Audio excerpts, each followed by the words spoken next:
So again, thank you, everyone. The Orlando Independent or the Organization of Independent Filmmakers, we strive, one of our goals is to really help share experience, promote learning, share knowledge, for really the benefit of everyone. And one of the ways that we do that is with our workshop series. And so today you guys have all signed up for our All About Commercials workshop. We have an amazing host to speak with us today, Troy Hayes. He has so many years of experience in the commercial space, and there's a lot for him to cover and talk with you guys about. So without any further delay, I'm going to let Troy do a much better job of introducing himself and turn it over to you, Troy. All right. Well, I'm Troy Hayes. I'm currently the creative director of an ad agency called the Aviation Agency. We specialize in aviation, shockingly enough. And I've been the creative director of 3 different ad agencies over the years. One in Miami, Florida, which we sold to a previous agency that I used to work for. But I started my career in Chicago, Illinois, working for some really great people. And I'll also go through that. I have like a little deck because I'm really boring to look at. So I'm just going to share the deck because it'll help remind me of what I'm supposed to say. And then we'll just dive in from there, and I'll just blow through this and we'll get to the good part because I think it's important to get to the information. So I don't know if you guys can see hello. So I've been making commercials for 40 years. That's me with dark hair, staring into a Panavision Panaflex. I'm wearing a Batman t-shirt, so I'm really young in that picture. But I've been making commercials for a long, long time, and I've enjoyed every minute of it. My first commercial was for a show called Siskel and Ebert. They were the movie review guys. Maybe you remember them on TV. I had a client. Our client was Tribune Entertainment. They were a division of Tribune Broadcasting, and they had signed Siskel and Ebert to do a TV show, and our agency was hired to promote that show. And the first commercial I ever did was basically these 2 people sitting in a Chicago corner bar talking about critical film theory. They were like these blue collar workers, but they were using really big words, and it was kind of funny. But the most amazing thing, the commercial wasn't that good, but what happened was I fell in love with this Panavision camera. When I'm like 22 years old, I took a bus to the location from my house, my apartment in Chicago, got off, walked a couple blocks, and there were all these big trucks full of equipment. And I was sitting inside the bar talking to my boss, and the door opened up, and this Fisher 10 dolly with a Panavision Platinum comes rolling in. And I was like, I am in love. This thing is the coolest thing I've ever seen. And we proceeded to shoot the commercial, and I knew that's what I wanted to do forever after that. I had some really great mentors. The men that I worked for created these campaigns. My first boss created Finger Licking Good for Kentucky Fried Chicken and You've Come a Long Way Baby for Virginia Slims. My other boss wrote the I Wish I Were an Oscar Mayer Wiener song and named the Die Hard Battery.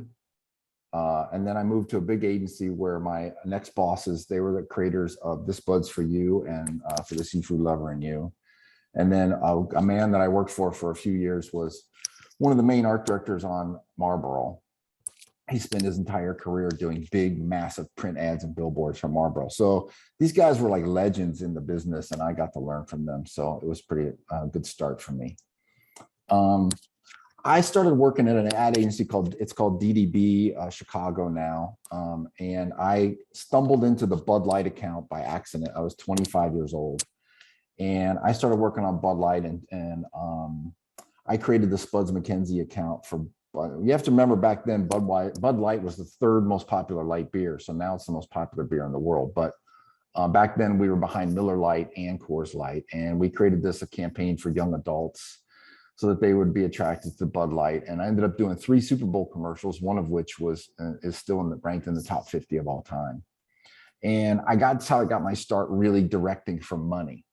Once you have that kind of reputation, you can get jobs that people want to pay you to become a director, and that's how I actually got started doing commercials more full time.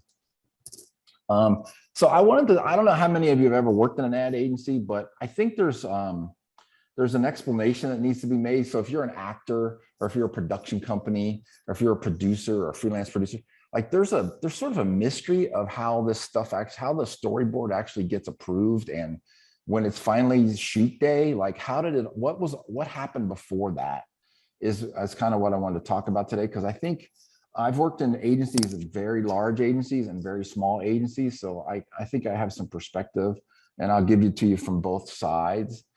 It's still very similar. I mean, I got my first job because I knew how to draw. In fact, I drew this storyboard, and this is a commercial I did last year for a client of ours called Robot Morning.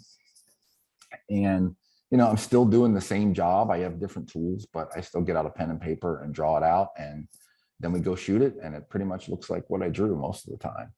I just shot 2 commercials 2 weeks ago. I was in Hobbs, New Mexico. We were doing commercial. Hobbs is in the middle of nowhere, New Mexico. It was 100-mile drive from Midland, Texas. So that's how far away it is. It's 100 miles to the next nearest airport. And then just this past weekend, I shot a short film just for fun. And I started editing that this week. So those 3 things are actually still in post-production. So let's talk about how stuff gets made inside ad agencies. It starts with a writer and an art director, because that's the team that creates things. And they have a problem to solve. You'll get a creative brief, and there's a problem that the commercial must solve. And the art director and the writer, their job is to come up with a creative way to solve that problem in 30 seconds generally. Sometimes you get to do 60s, but not too much anymore. Mostly it's 30s. And even for online advertising, you're really restricted to 30 seconds these days. So you have to take this 2 or 3 page brief with all this detail in it and boil it down and synthesize it down into something that can be said or portrayed or demonstrated in 30 seconds. And that's really the skill of an art director and a copywriter. And copywriters are an interesting breed because I'm an art director. But copywriters are an interesting breed because they have a very specific skill to be able to write, to cram a lot of information into very few words. And it's difficult actually sometimes for them to actually decide to write a screenplay or to write a novel or a book. They're so good at writing it short that they have trouble writing things that are long. So the art director's job is to draw the storyboard or to make a storyboard. A lot of times we do it with scrap art, but again, I draw most of mine because I know how to draw. So the storyboards and the scripts are written up. And, many times we'll develop multiple concepts and we present those to the creative director. Then it goes, if you're in a big agency, it goes to a group creative director and a chief creative officer. It has to go through the account team. Finally, you get to present it to a client eventually. And, I remember one meeting at Budweiser, we took 12 pretty good ideas down to Budweiser. They didn't like any of them. They said, come back next week with some more. I was like, man, this is tough. This is a tough room in here. So, sometimes it can be a real grind to you really churn through a lot of ideas, but the key is to never throw anything away, because if it's not good this week, it might be good next month. So hey, hang Troy, on to everything. Yes. Jeremy's got a question. Yes, Jeremy, sir. go ahead and unmute. Okay, awesome. Hey, 2 questions. The problem that needs to be solved, who identifies that? Does your client identify that, or do you help them? Sometimes in big agencies, there are people called account planners. And it's a little different than an account service or an account man or account guy or account woman. There's usually a research team that has identified what the issue is with consumers. What you'll try, the best advertising tends to solve a consumer problem of some kind. So, Head and Shoulders, what do they solve? They solve dandruff, right? So you have to come up with the most creative way to show how that product not only solves your dandruff problem, but does it in a way that there's an additional benefit. So not only will you not have dandruff, but you'll be more confident, you'll be more attractive. There's all these things that have to go into, because you can't just sell people on the features, you have to sell them on the benefit. And sometimes it's the benefit of the benefit. So if you don't have dandruff, you're going to be more confident. You're going to meet an attractive person. You're going to get married. You're going to have a great life. It's just this extension. And it seems silly that you're just buying a bottle of shampoo. But for people to believe it enough, and especially if a product is even more expensive, like a car, now you're talking about identity, Some people like muscle cars, some people like electric cars, some people like big monster trucks. Like your identity is wrapped up in this purchase. And beer bottles are actually another one in cigarettes. My identity is wrapped up in that I smoke Marlboro, or that I drink Budweiser, or that I smoke Merit, or I smoke Salem. Like there's a lot of identity wrapped up in some products.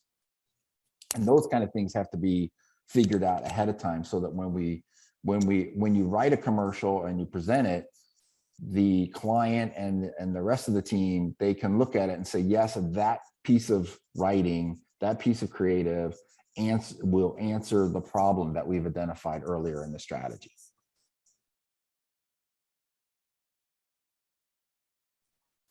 Yes? Does that make sense? Yeah, thank you. Okay. It's there's a lot of paperwork before you get down to the fun stuff. And then of course, revisions. And the bigger the agency, the more revisions there are. You take it to the client. In a big agency, it can take months. 9-10 months is not unheard of from the time you got the assignment to the time it actually goes to the client. At smaller agencies, it goes much faster, obviously, because there's not as many levels. There's not as much money at stake. So I think there's a couple different, there's good and bad to both systems, by the way, and we'll get into that later. But just like anything else, people want to have their say, people want to have their input, and part of running that gauntlet of getting a good commercial made is surviving the gauntlet of all the bad ideas that get thrown at you. So let's go through the difference between, let's talk about small agencies, because there's many more small agencies in this country than there are big agencies. Troy, so I have a quick question. Yes. As you were saying that, we live in Florida, so like, companies like Universal Studios and lots of other, bigger companies. Well, if it takes 9 to 10 months of prep to run like one creative campaign to shoot that, well, they have stuff coming out all the time. So they're literally never stopping this process. Never. They'll be, the creatives right now are probably already working on the Christmas spot for Universal and Disney. Whatever the Christmas promotion is going to be. And it's a big agency in New York or Chicago or LA, generally. Chandra has a question too. Go ahead and unmute and ask your question. Okay.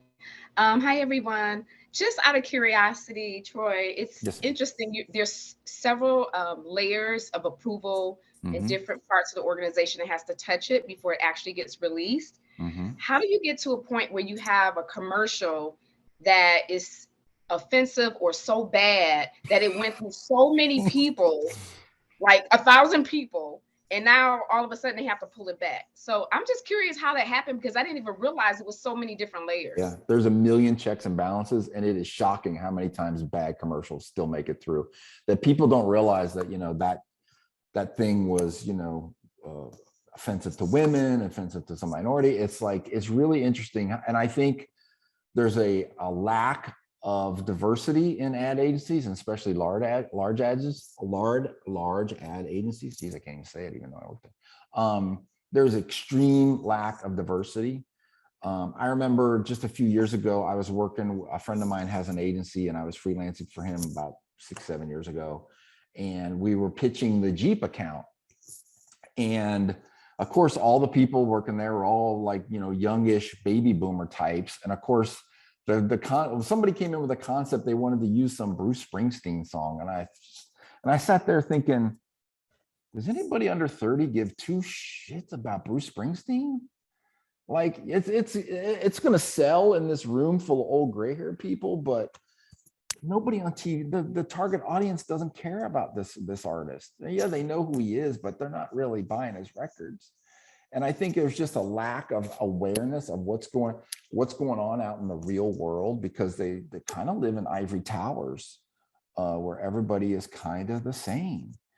They're,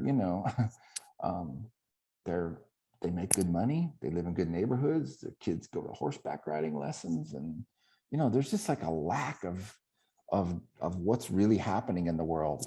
They drive their 3 Series BMW out of their garage with the windows up and drive right into the parking garage of the office building, and they never even like smell the outside air.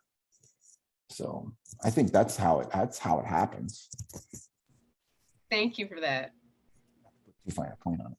But let's talk about small agencies, because there's a bunch of them, and the big agencies are a little different and there's fewer of them. So small agencies, the pros are right there. There's no research or testing. And you work in a big agency, every single thing you do gets researched and tested. You'll do a storyboard that goes off to a testing company. They actually show it to consumers, and they have all these crazy testing systems that they use that don't make any sense, because even clients I know who approve storyboards every day don't really know what they're looking at. And yet you're asking a consumer to walk in off the street and evaluate an idea based on some drawings. It makes no sense, but people do it to cover their butt, basically. There's a very few layers of approval, which is good because, you know, if you're good friends with your creative director, you can like get stuff going. The clients tend to leave you alone because they don't have the background or the knowledge to make a lot of changes. And we'll talk about the clients that do, the people like McDonald's who make more commercials per year than anybody. And those guys that work at McDonald's, they know what they want. And you have more control over your process because there's not as many people putting their fingerprints all over everything. Now, of course, the cons, of course, would be the budgets tend to be lower because they don't have the giant accounts. Every once in a while, you'll get a really good budget. You have to roll your own. There's no, in a big agency, there are producers and whole production departments to help you get your commercial made. When you're working in a small agency, you're probably doing it yourself. And you have to think about what you can do really well for the money you have. I mean, one of the biggest mistakes that people make is they try to shoot Gone with the Wind for $5, and it's just never going to come off well. So you have to, you know, make a commercial that you can make that can be turned out really well for the money that you do have. And one big question, like I've worked in Toledo, Lexington, Jacksonville. Not everybody has great talent or great crew in the town. I mean, Orlando, you have everything you need. Tampa's pretty good. Miami's pretty good. Chicago, LA, New York, of course, they have everything you need. Orlando, you have everything you need. Atlanta, you got everything you need. But if you're in Toledo, it's not that deep of a talent pool. And your commercial probably doesn't even run on TV. It runs online and programmatic. And we can talk about that if you guys want when we get done, because programmatic's its own special breed. And basically, if it runs online and it's in programmatic, that means only the target audience will ever see your commercial, which isn't a bad thing, but it means your friends will never see it unless they're in the target audience. If you work at a big agency, the pros are, of course, you got much bigger budgets. There's travel. I mean, the travel perks are really, really great. There's lots of talent and resources inside the company to help you get your job done.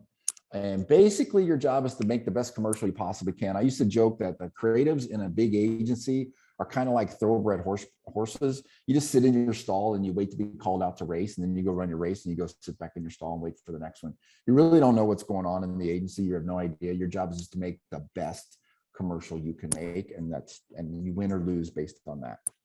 And of course, all your clients have big media budgets, so your commercials run a lot on TV. If you work for Progressive or Verizon spends $1.6 billion a year on advertising in the United States alone. That's a lot of money. It's a lot. And the best part is your mom sees your commercial because you can call her up and say, Mom, my commercial is going to be on Monday Night Football. You should watch it. But if your mom's not in the target audience on programmatic, she's never going to see it. The cons are, there's lots of research. We talked about that. There's lots of people who want to try and help you make your commercial better, and they're not good at their job. You have to fight the layers. We talked about that. And there's a lot of pressure to deliver. If someone's going to give you $500,000 to shoot a commercial, it better be good. It better be good. I have a funny story. A friend of mine, Dennis Ryan, who's a great creative guy. He did these weird avant-garde Frito-Lay commercials. They were cool, but they were weird. The client approved them, but when they saw them and they were done, they were like, those are too weird. We're not running them. And Dennis told me the story, and I thought, Dennis, how much did you spend? He said, we spent $800,000.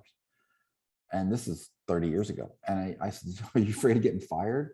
And the account guy chimed in. He said, Troy, you have to realize Frito-Lay spends $800,000 every 3 days on media. They don't care. I'm like, wow. I just had no concept of how much money was at stake. There's lots of versions and lots of edits. I can remember times where we would edit a 30-second commercial 15, 20 times, come back with changes, just go back day after day, bouncing back and forth between the edit suite and the office. So there's a lack of control. So you really have to figure out ways to, kind of keep your project on track the best you can. But, there's pros and cons to both. You just have to decide how you want to approach your craft, and then decide what's best for you if you're going to work in an ad agency. So let's talk about how they actually get approved and produced. That picture is a picture of, I worked with Digital Domain, the people who did Terminator and Titanic. And I was running the Carnival Cruise Lines account at the time, and we were doing all these computer generated animation commercials, which started because the actors went on strike. So we had to come up with some other way to spend their money. So we went out to LA and hired Digital Domain to do these computer generated dancing starfish and stuff. So every day, that's a spit of sand out in the middle of the ocean in the Bahamas. And every day we would load up a boat full of equipment and people and go out to this island where they would use that techno crane you see there to shoot little orange tennis balls on the beach as markers. And then we would pack it all up and take it all back to the hotel and come back the next day. Now, we left the big crane there every night, and there were 3 guys left on the island to guard the equipment so it wouldn't get stolen. But we had our own nurse. we had to bring everything with us because we were a half hour by boat from any other piece of land. It was a crazy job. So, like I said, approvals can take months. There's a lot of stuff. These pictures here are actually 2 rooms inside DDB's offices. There's 2 new business pitches going on at once. So you can see how much work gets generated. And those were 2, that one was for Cuervo Gold and one was for the Illinois Lottery. And there's a lot of people. There were probably 150 creative people who worked there, art directors and writers. And so they can bring a lot of firepower to an assignment. And it's basically dog eat dog, Shark Tank, best idea wins. So those print ads you see there for the lottery are mine. So actually, all right, so how do the budgets get established? After the concept's approved, the budget gets established. Now, I put in this thing called a plug number. McDonald's has a thing called a plug number. McDonald's is a very interesting client because they, like I said, they produce more commercials than any ad agency does because they have so many products and so much money. And they got sick of having everything bid out differently by different agencies. They work with a half a dozen agencies. They work with dozens and dozens of production companies. So they established something called a plug number, which said a 30-second spot cannot cost more than X. And back then it was like $267,000. That was their limit. Don't even bring us ideas that cost more than that.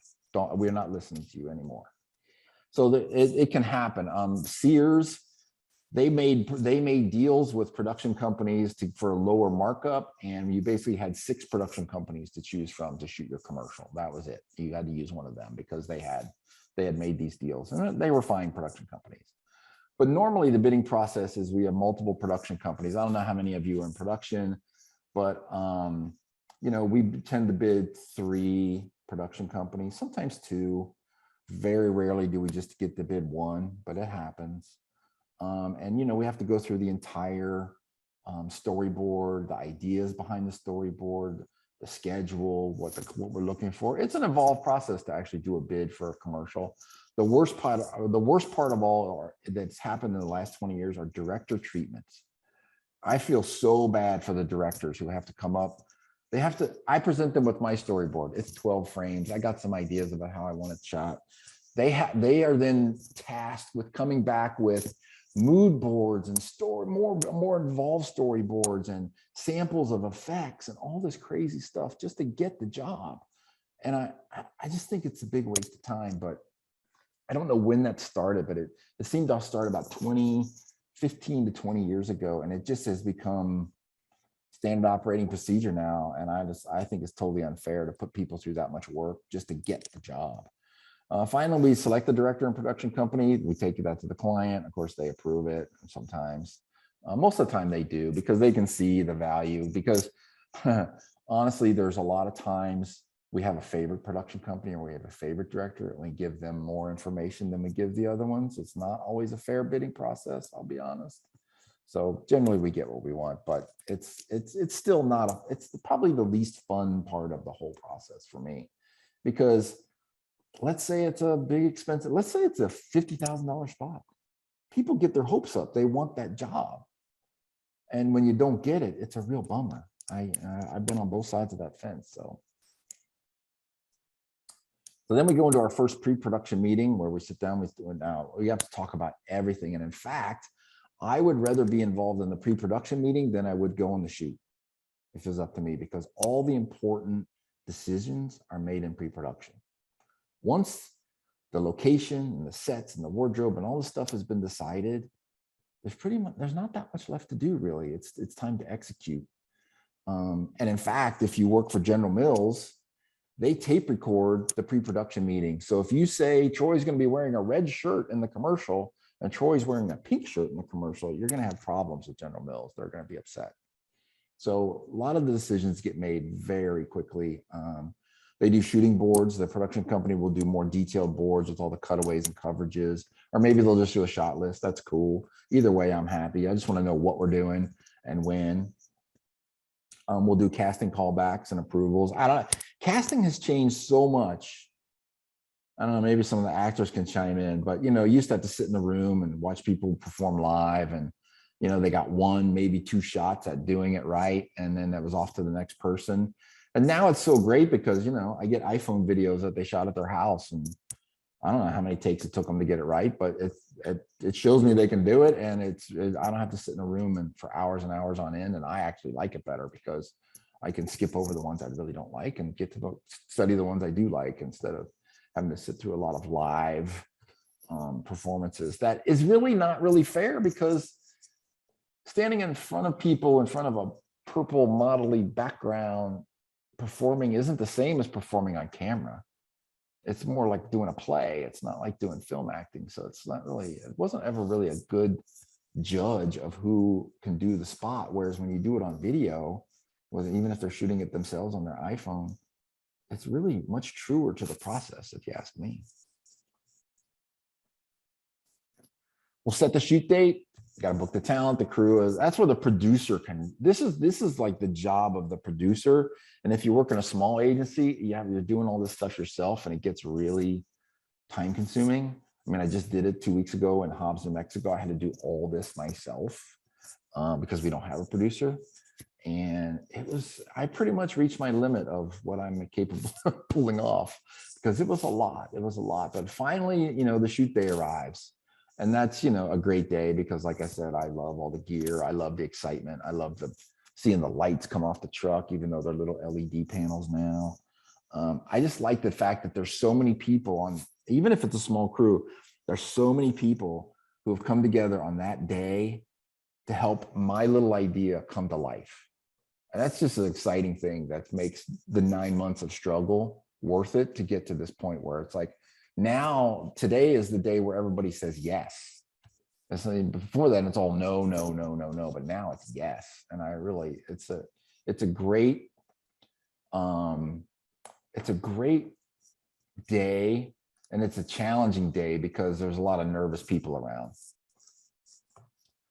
So when we're done shooting, it takes a while to load in, of course. You make your select, you do your rough cut, you make revisions, you do another rough cut. I don't know how many of you are familiar with editing. It can be long and laborious. Making stuff fit in 30 seconds is tough. And the people who know how to do it well are worth their weight in gold. Having an editor, having that other opinion, to a fresh eye, to look at the film and to give you some good advice is really invaluable. Hey, Troy. Yes, ma'am. Crystal has a call. Or has a question. Yes, ma'am. Crystal, can you unmute yourself and maybe ask your question? I want to make sure I'm not getting it mixed up.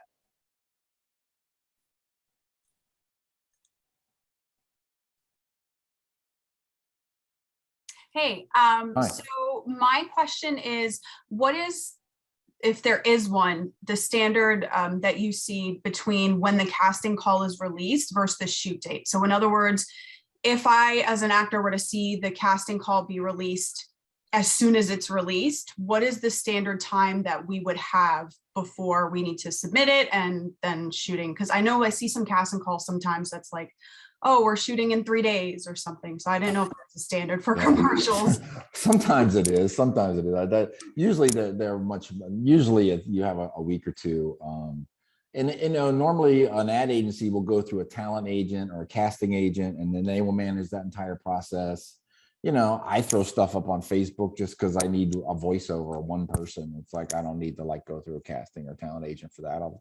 Enough people will respond just on Facebook, and I'll get a dozen or 20 people saying, yeah, I'll do the voiceover, and it's good enough for most of the time. But I think for real on-camera SAG or even, you know, a big non-union spot, you're gonna have a week, maybe 2, because you know they're really looking for something specific.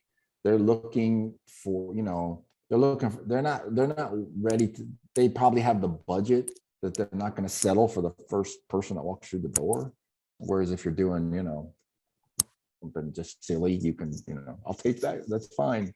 She's, you know, so I think it's probably a week. I mean, if I was to call a casting agent and they got back to me with 4 or 5 days with some suggestions, that'd be awesome. I think that's plenty of time. Hey, Crystal. So for example, I just did a commercial, a non-union, but bigger commercial here in Florida. And I was submitted by my agent like on the 25th of May, something like that. Got the audition request the next day, had 2 days to get that done. So we're still end of May.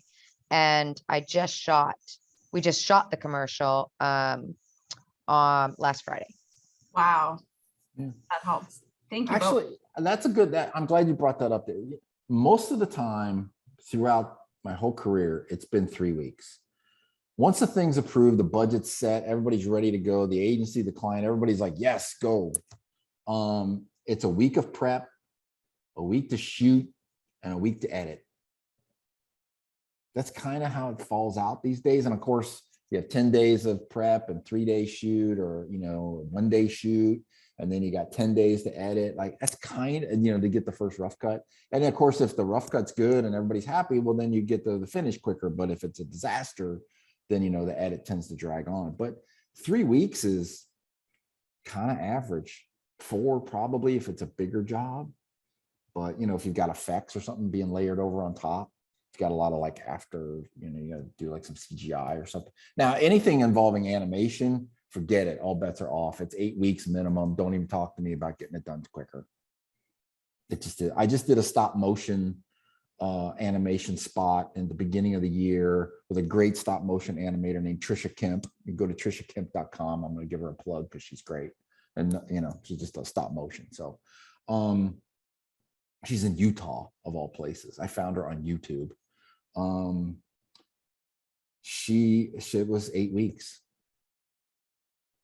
Just, you know, it's one picture at a time. It takes a long time to do 900 frames of video. It takes a long time. So, of course, there's more revisions, you know, to find, you know, audio, all that stuff. We haven't talked about audio. You know, that can make or break your whole spot. You know, good sound mix, good sound design. There's people who literally specialize in just sound design. They don't do music. They just do atmosphere. You know, and then when it's all done, you upload you used to have to make a tape and send it off to all the stations, and now you just upload it and off it goes. And it either goes to on TV, and your media department buys all the spots, or maybe you're uploading it to your own platform, and that's that. And it's over and done with, which means there's a lot of mistakes that make it on the air. It used to be more people involved to make sure things weren't broken, or, you know, I once had a spot go on TV where the copywriter had done a scratch voiceover, and they forgot to replace it with the real voiceover, and it was on TV with my copywriter's voice on it. That was bad. Okay, so how do we pick talent? I'm sure a lot of you want, this is, I think, it's where it's going to get interesting for me. Yeah, What we do got a lot of actors on here, so I Yeah. think All right, they're we're gonna- chomping at the bit. All right, so what are they looking for? So let's talk about crew first, just to make them wait even longer. Making TV spots is the major leagues. I mean, it's where all the money is spent, and everybody's nervous, and they want a director and a production company to make their idea better. So if you can find a way to not ruin their idea, but to not change it so much that they don't even recognize it, but to make it better somehow. And how can you make it better? You got to bring more ideas to the table. Maybe make the shots more ambitious. Maybe the art director only understands, close-ups, and he doesn't know that you need a big wide shot to make it more cinematic. Or maybe there's camera movement that a lot of art directors don't understand. Camera movement. They spend all their time in photo studios and they don't understand that the camera can and should move during the shots. There's effects and things that maybe a production company knows that an art director doesn't know exist yet. Didn't know they ever existed. But most of all, they want enthusiasm. They want people who are going to be excited to make the spot and to make it their best experience for the year, because it's their one. Most of the time, you get to do in a big agency, and even in small, you get to do one really good spot a year. The rest of it is doing banner ads and print ads and coupon ads and flyers and brochures and all this other stuff. So you get one shot to get a good spot, and that's why they want you to be their cheerleader.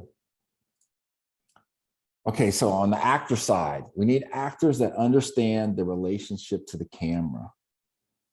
This is so important. Like I just finished a little short film I did this weekend for fun, and having an actor who understood what was going on the other side was so helpful. We got so much more done and got done so much faster because this woman understood what the camera actually sees. And the only way you can do that is, in my opinion, maybe all the actors can tell me I'm wrong, but is experience. Shoot yourself. Like figure out how you look on camera and maximize that. The other way is to make we write stuff and we come up with it, but it's so much funnier when the actor adds something to it. Like in my commercials I did 2 weeks ago, the male actor was a husband and wife thing in the kitchen.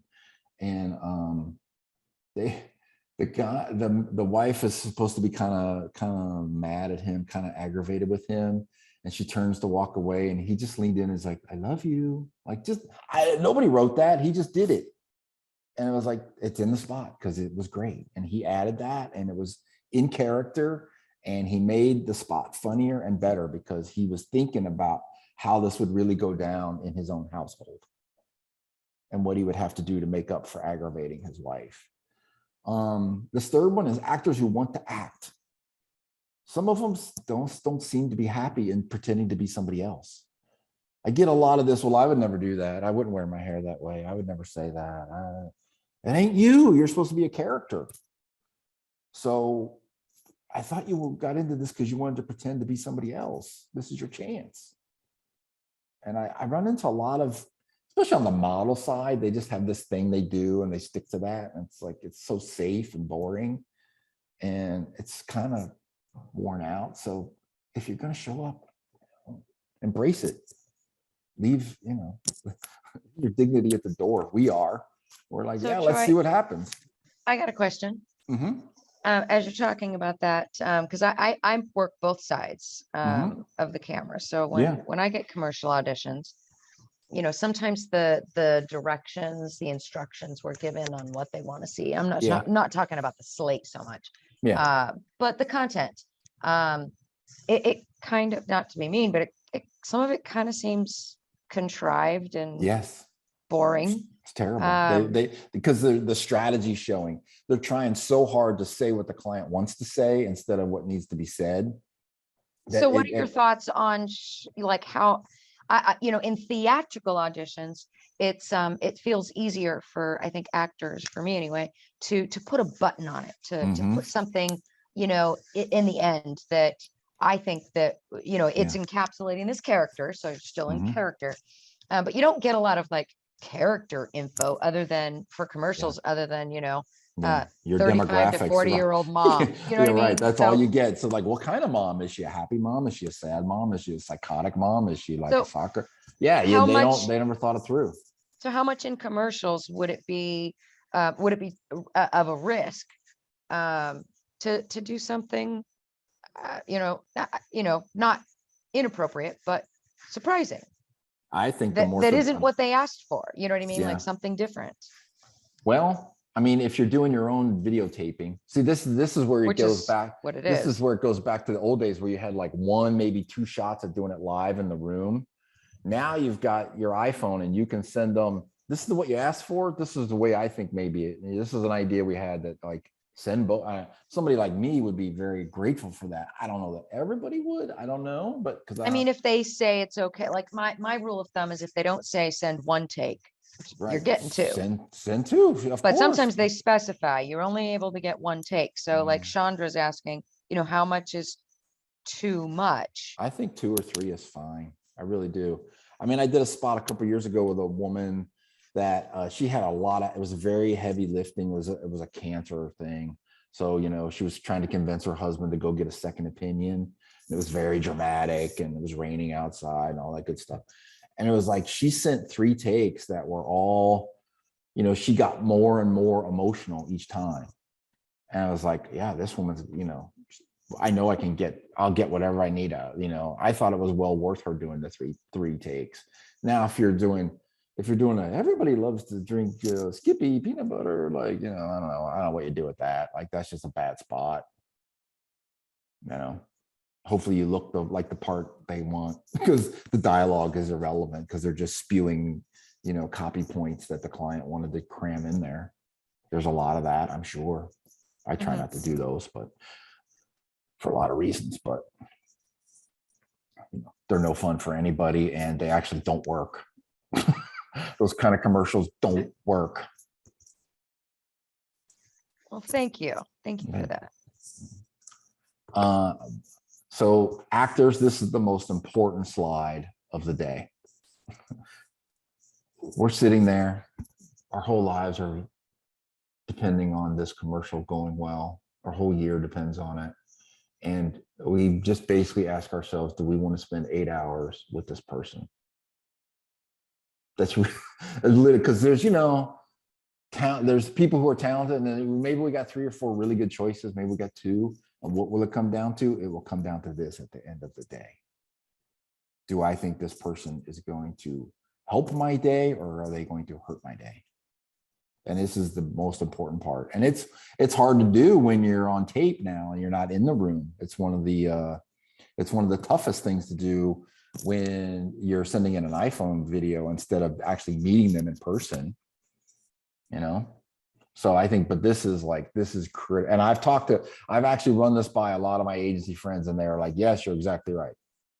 When it comes down to the nitty gritty and we don't know if it's a 50-50 coin toss between actor A and actor B, it's like, this is what decides it.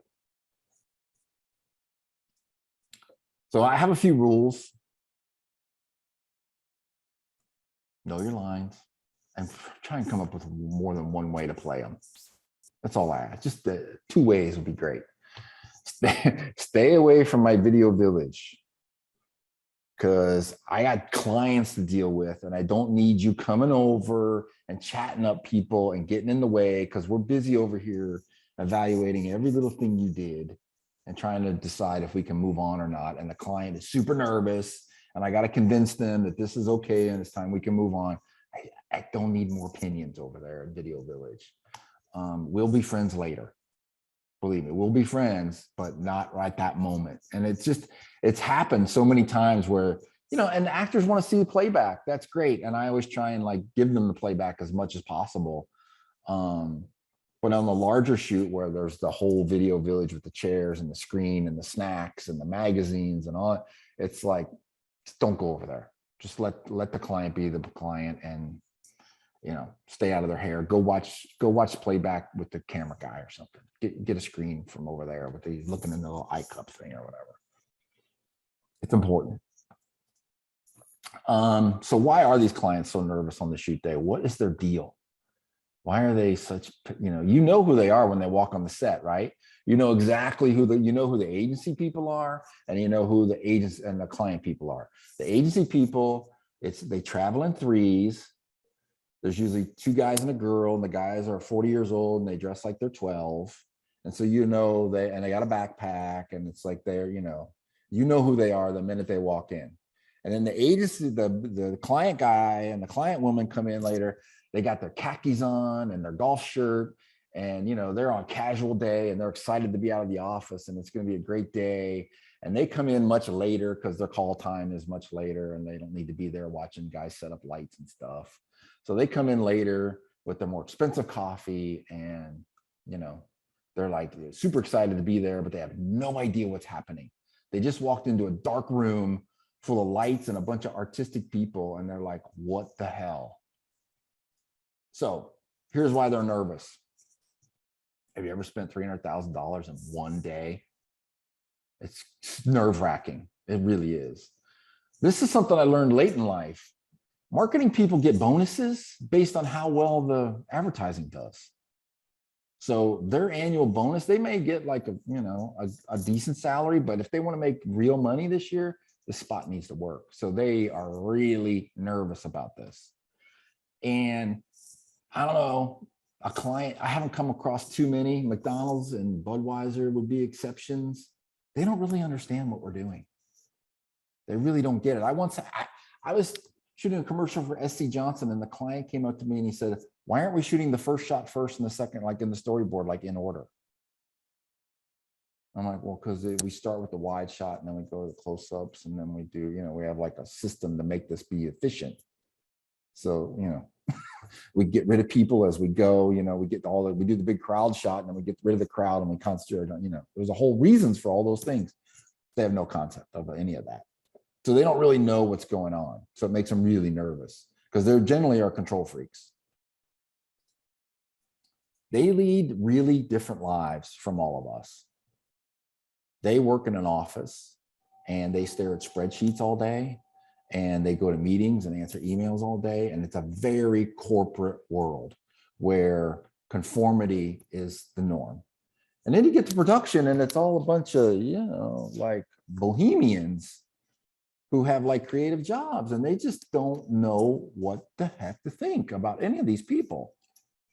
And, it's a very it's like going to a place where you just don't fit in. And there's lots of stuff happening that they've never seen before. And so they get nervous. I'm just being mean now, but it's why they like brainstorming sessions.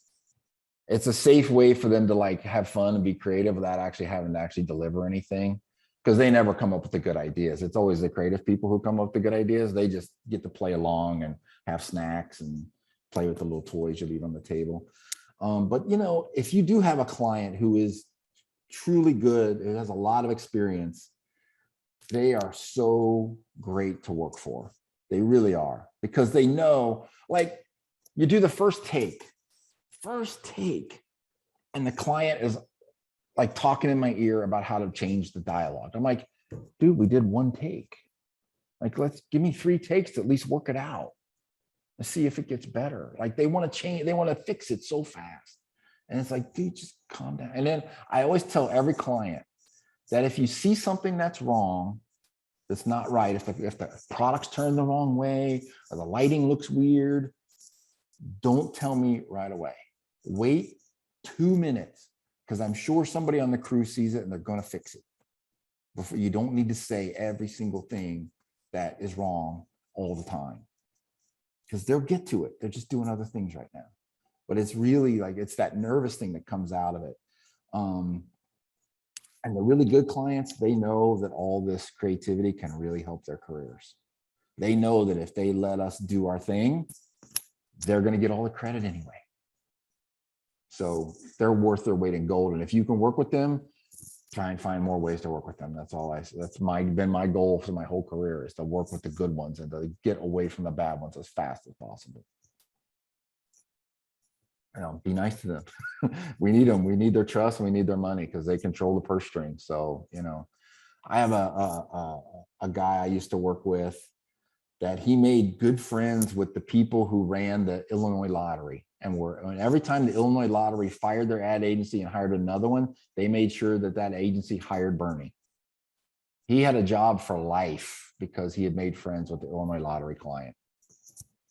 So until the day he retired. All right, so let's talk about long form in 30 seconds, and just real quick, because obviously I have way more experience in 30 seconds, but there's some advice that I follow that's not mine, but the key is to, especially online, in online advertising, and whether it's running on digital programmatic or whether you're doing Google or whatever platform you're using to place your advertising, the key is to stop interrupting what people are interested in and be interesting. Now, that runs counter to everything the client wants to do, but it's the key to success in long form or short form videos online. So let's look at the differences. Long form gives you more time to explain and tackle your complex subject matter. Let's say you're like, I have clients that make jet engines in an aviation agency. A jet engine has 18,000 moving parts that are supplied by over 1,000 different vendors. It's complicated. It's really complicated to make and manufacture and assemble a jet engine. So it takes some time to explain something like that.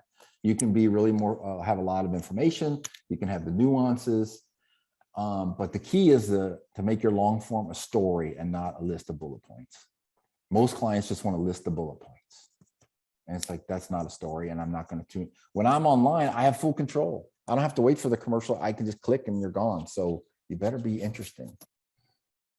So the question is, can your long form hold the attention of a viewer who doesn't even care that much about jet engines? Maybe you can make it so interesting that a person who's only mildly interested in aviation or technology would watch that whole thing. Now, 30 seconds is the complete opposite of that. You got to be short, sweet, and designed for repetition. A commercial, clients tend to think that the client that you're ever going to see their commercial one time, so everything has to be in there. I'm going to see it 50. Do you ever watch cable TV? You see the same commercial every commercial break. You see that you watch an hour-long show on cable, you will see the same commercial 100 times. So it's all about repetition. I don't need everything to be in there. And it needs to be entertaining, because now everybody's time shifting and streaming. So if it's boring, gone. And you got to make a spot that's interesting enough that people won't skip it. And it's getting harder and harder to do that. Harder and harder. I will just say that on the difference between television and digital programmatic, the key to programmatic is if I'm looking at a web page and there's a video playing on the side or on the top in these, there's a demand side platform and a supply side platform. I won't get into how these ads get served because it's too complicated. Nobody cares. But when that video kicks in and starts playing, if it looks like a commercial, no one will click on it. If it looks like content or something they might be interested in, they will click on it at a much higher rate, and they will tend to watch it. I have a spot that is running right now that 75% of the people who see the spot watch it all the way through. When was the last time you watched a commercial all the way through online? It's because it doesn't look like a commercial to the very end, because I've tricked you into watching something that's giving you the message without cramming the advertising message down your throat. It's very old school, but it's new again because the consumer is in total control over their viewing. And so you got to make it interesting for them, not for the account guy or the client or even yourself. It has to make sense to them. So that's the key, really, is delivering quality and quantity on online delivery systems, is to make stuff that doesn't look or feel like a commercial in any way. You have to get in under the radar to make it work. And that applies to TV too, but it's actually TV, it's a little easy. People are sort of forced into it more, especially with live events. If I had a giant TV budget, I would only ever buy live events on television. I wouldn't buy any other programming because everything else gets skipped or time shifted. But I would buy the NBA finals because the people who are watching it are watching it live.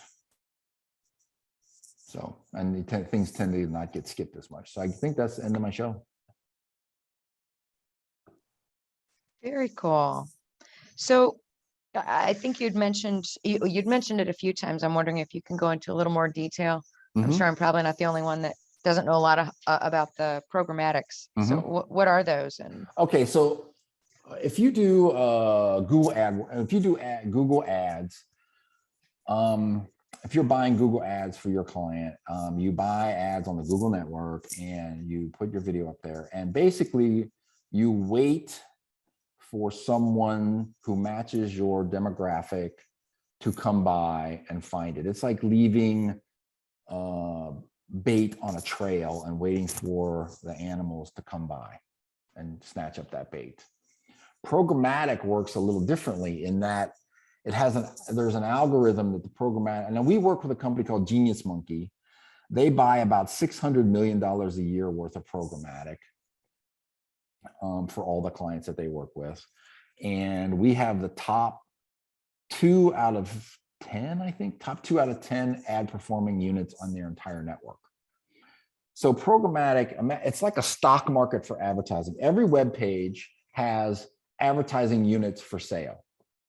So the question becomes, who's going to buy them and when? And so there's sort of like this Turkish market going on where they're bidding, where different people are bidding. The website will tell the advertiser, we have this audience. We have women 18 to 35 who are interested in home decorating. So if you want that person if that person is in your target audience, you will then bid to get your ad on that website when that person is looking at the website. So there's other people bidding, so you have to outbid them. It's all done in like 0.7 of a second. Whoever gets that ad first it's done programmatically in a computer. So you're not like picking, and you don't like go around clicking on things and go, oh, we want our ad here and we want it then, and the computer does it all much faster than you could ever do it. It's kind of like micro trading on the stock market, where it's just like buying and selling stuff so fast that no one can keep up. So the way programmatic works is there's the demand side, we're trying to buy it. The supply side, hey, we got ads. The algorithm puts them together, and and then there's also a qualitative part where, and they do this in magazines too, but the algorithm actually looks at the quality of the advertisement and will give them preferential treatment because it looks like, quote unquote, a real commercial.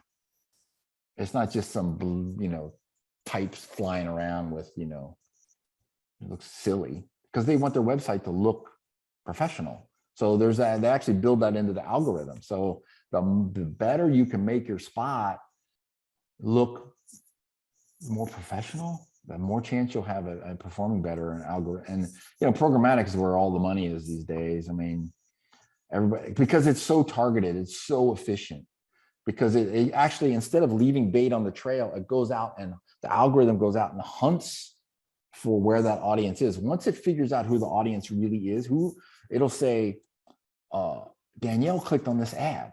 She lives in Orlando. Let's find more Danielles in this area. And it'll start hunting for people who match you as a demographic and a psychographic, because it's not just who you are, it's what you're interested in. That's how Netflix is able to, they decide, well, you like horror movies, so we're going to keep feeding you horror movies. Now, you may have nothing in common with your neighbor other than you both like horror movies.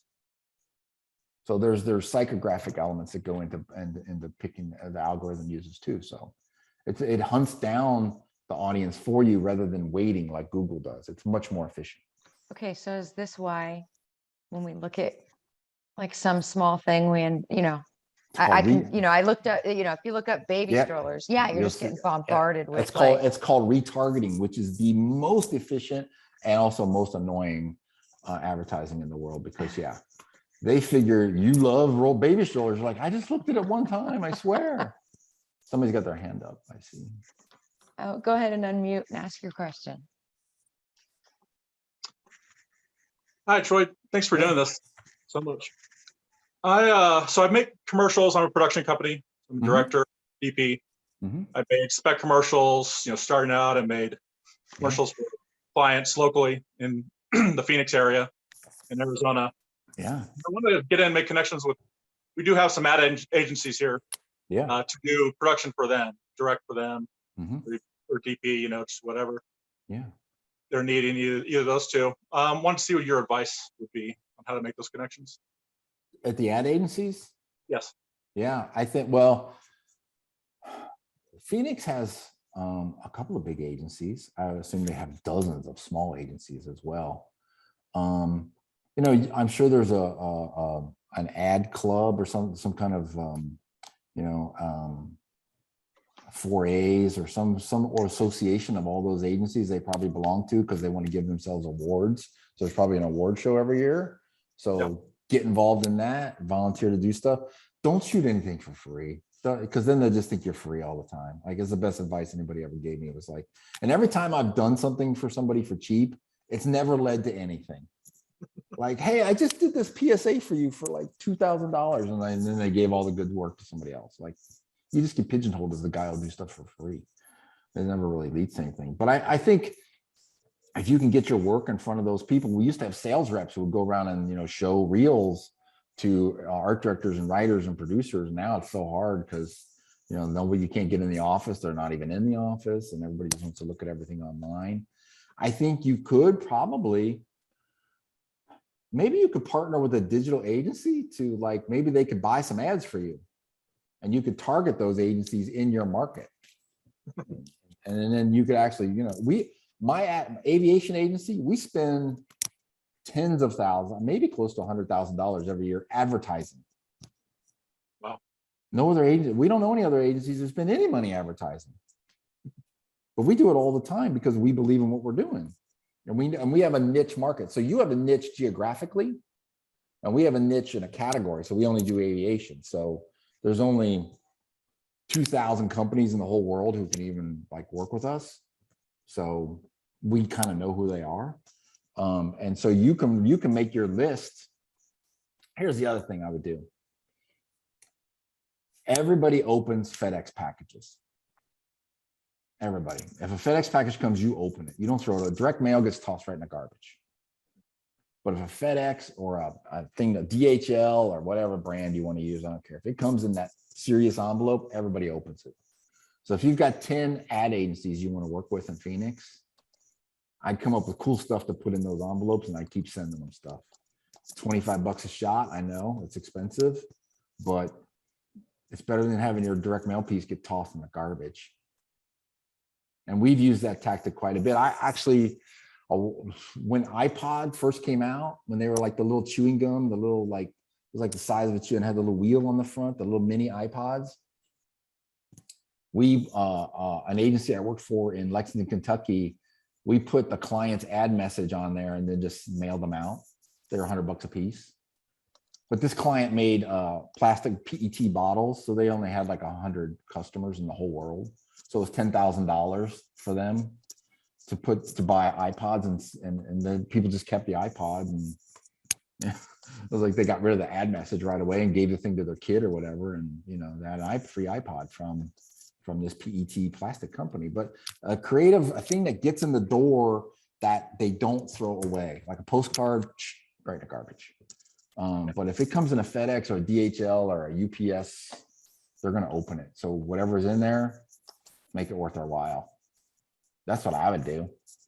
I'd get involved in whatever local ad club they have, and I would start mailing them stuff with your reel on it, or some images, because when I open it, you probably got some beautiful images. You're in Phoenix, or a beautiful desert, right? So print out a photo and give it to them. So for non-union commercials, that we have just a boatload that films in Florida. Where do the crew typically come from? Where are they on staff, or are they freelance? How can freelancers get in on it more? Well, yeah, that's an interesting. I have found that the larger agencies, like 22 Squared, I still call 22 Squared in Tampa. There's big agencies, they hire, big time production. But there's a lot of smaller agencies that could use a lot of production help. So you said you do both sides of the camera, and I'm like, hey man, offer up that both sides of the camera, because it's a one-stop shop. And these digital ad agencies, all these guys grew up doing banner ads. They have no idea how to do TV production. So on the off chance that they actually get to do a video of some kind, they really don't know what they're doing. So they need as much help as they can get. So if you can be that helper, you know, I think the digital shops in and around Orlando, Tampa, whatever, there's got to be dozens of them that could benefit from expertise that you have that they don't. Because they don't do enough video every year to have that expertise. It's not worth it to them. You know, they spend all their days building websites and doing banner ads and stuff. I mean, they're digital. That's what they do. Cool. Nothing against that. It's just not, video is not what they do. And when they do get around to doing a video, it's usually pretty crummy because they don't have as much practice at it. Yeah. I just asked because, you know, I work crew all the time for features. Yeah. And narrative. But not so much for commercials. And as I think about it, I'm like, and I see some on, you know, Staff Me Up and Mandy, Production Hub, things like that every once in a while. But to like regularly get into that game. Yeah, I'm like, I mean, to be the agency producer that hires out and who goes and helps that agency then go find a production company or an editor or an animator or whoever. It's a good gig. You know, you got to convince them that they need you. I think a lot of either the ones who already have that position and the ones who don't have it are like, they don't think they need it, unfortunately. Yeah. I have a question. Troy, thank you, first of all, for doing this and for sharing your expertise with everyone here. I think everybody really appreciates this session. Question would be, what, for the actors or people in front of the camera here, can you touch upon like residuals? Are they still around? Yeah, for SAG. Yeah. For the bigger, I guess, for the bigger you can production. send your kids to college on one national spot. I mean, it's still a great, if you can be SAG and be a national spot, cha-ching. they're hard to come by in our They're hard to come by. Yeah, they're hard to come by, but boy, they pay. That's a good living. You can have a SAG spot that's runs nationally. And, you know, even national spots are hard to come by because, you know, the media buys tend to be more regional now. So even well, if and you they do, often do, I'm sure I'll go by head nods on Zoom. You know, a lot of them have language in there in perpetuity. Yeah. Yeah. And they just do buyouts. Which is so dumb because nobody ever goes backwards in advertising. No one's going to go. Okay, so I did the Spuds McKinsey campaign 30 years ago, right? A long, long time ago. And a couple years ago, they brought it back and put it on the Super Bowl. And whoever the new agency for Bud Light is, they did another Spud spot like 30 years later. It was terrible. And I'm like, they could have called me and Alan. We would have done it for them. Like, if they just spent 5 minutes doing the research, they could have had it. But no, they just, you know, they just do what they're going to do. And it's, you know, it's terrible. But yeah, what are you going to do? But I think having that, like, you can get if you can get your, there's no reason to have perpetuity because they're not going to run it more than a year or two. Yeah. Well, I think part of it is if they,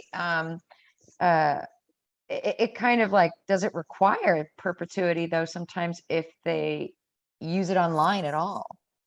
No. You know, if they put that commercial online, that's their logic is that, well, it's out there forever. So. Spots I did 30 years ago are on YouTube. I don't even have copies of them. And it's like, yo, I don't see Michael Jordan suing Wheaties because there's a YouTube. Somebody put the spot up on YouTube. Like, what are you doing?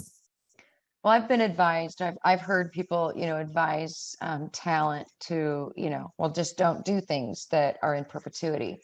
The problem is that I think it's pretty prolific in certain markets, maybe not in LA, New York, and Atlanta. It's dumb for them to pay the extra money to get perpetuity because they're never going to use the spot that long. Never. Well, I wouldn't go so far as to say they're paying anymore for it.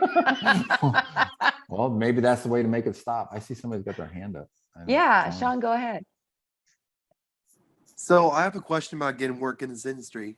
Mm-hmm. So what would be the best way to get work on commercials, even if you work a day job or a 9-to-5 job? You mean be an actor in a commercial? Actually to be a crew member Yeah. or just like a PA just to get my foot in the door. There's a bunch of like groups on Facebook. This is gonna sound so dumb, but True. there's like Tampa Independent, Orlando Independent, Mid Central Florida filmmaker, and everybody's posting stuff. Hey, I need somebody for my little student film or my independent film or my short. Like I got the girl that was in my short film on Facebook. I just threw it up there. I got 20 people said, I'll come work for you for free on a weekend. I'm like, okay, great. It was awesome. Hey, Sean, what I do, if you go on Facebook and plug in your city and like in the little search bar for groups, whatever city you're closest to, whatever big city you're closest to, and casting, you know what I mean? Film, plug in another word and you'll get like a bunch of suggestions of different What film city are you in, groups. Sean? What city are you in, Sean? Oh, so currently I'm in St. Cloud. I just live south of Orlando. Oh, It's Orlando, yeah. dude. Like there's a million things being shot every day. There's From the also, crummiest little corporate video in some conference room to like a hey, I was Disney in that spot. one. Yeah, right. To Disney spots that cost a gajillion dollars. Like every single thing is being shot in Orlando every single day. A lot of commercials too. Yeah, So yeah. Sean, if you join, like there's crew groups as well Yeah. as casting groups. So there's some sites. I'm a member of them in Yeah. Florida, and they're paid work only, and there they are may be those looking for sites. something specific. But if you're looking to PA or just I'd get on set any way you can. If you got a PA, Yeah. PA. Yeah, PA is a great day. It's fun. Beats working. I mean, PA is like, yeah, go bring that over here. Drive this guy over there. Okay. Well, beats like doing a real job. Thank you. I think PAs, I've PA'd for people just for the fun of it. Same. And it's like, yeah, that sounds like fun. I'll come. I did some guy, a friend of mine, I went and did location scouting for him. I'm like, I don't do anything. What's it pay? He's like, I'll pay $800 a day. I'm like, okay, the hell. I'll drive around, take pictures. Go up and ask people, would you mind if we shot a commercial here? No, it sounds like fun. Okay, what's your name? It's not hard. Hey, Troy. Yes. Someone's asking if you are on social media, if anyone Yeah, wants I'm on to follow Facebook. you. I'm Can on you Facebook. throw your On my like own. put your either your link I don't or know it. Hang on. What is it? How do I find that? I don't even fucking know. Oh, just- it's just facebook.com. Oh, here it is. It's just troy.hayes. It's simple. Okay, Troy.hayes. I had no idea it was that simple. There we go. That's me. Awesome. All I ever do is post pictures of cars, so it's really boring. So there won't be very much exciting content on there, but Well, this has been wonderful. Thank you so much. Unless it's anybody fun. else has any other questions, I think we're going to wrap it. But I appreciate everyone's time tonight. Hope you got something out of this. And Troy, thank you so much for your time. Yeah, you too. Bye, everybody. Have a good night, everyone.